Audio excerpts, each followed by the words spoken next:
Bonjour!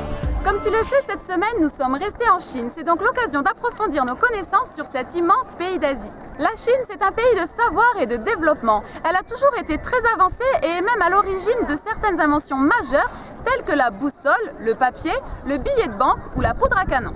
Une grande partie de la richesse économique du pays repose aujourd'hui sur l'industrie. Les Chinois sont très réputés pour leur savoir-faire dans les secteurs de l'acier, du ciment, de l'automobile et des textiles, et bien sûr dans la télécommunication et les nouvelles technologies. C'est dans les années 80 que la Chine a pris son envol économique jusqu'à devenir à ce jour la deuxième puissance économique mondiale, juste derrière les USA.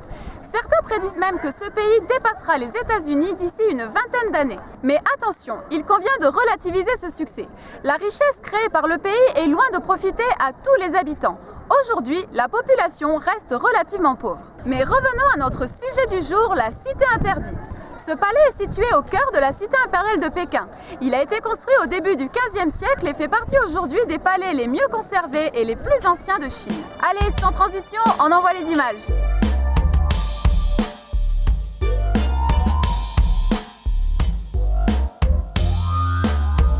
Cité interdite ? Mais pourquoi interdite ? Pendant plus de 5 siècles, ce site était le siège du pouvoir suprême chinois. Il servait donc de résidence aux empereurs, à leurs familles et à toutes les personnes qui étaient à leur service.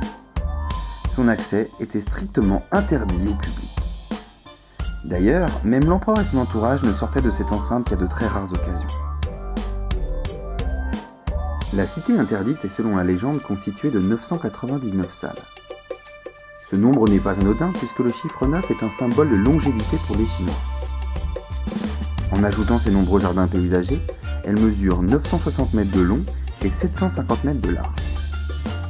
Sa construction dura au total 14 ans et nécessita l'intervention de plus d'1 million d'ouvriers. On distingue 2 parties majeures dans le palais, la cour intérieure et la cour extérieure.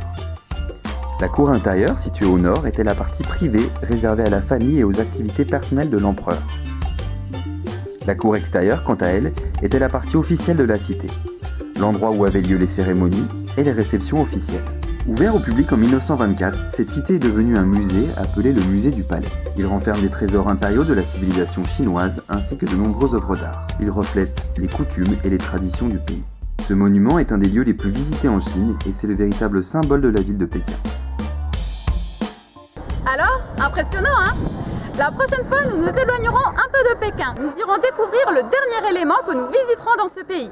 Il s'agit de la Grande Muraille de Chine. Allez, à la semaine prochaine!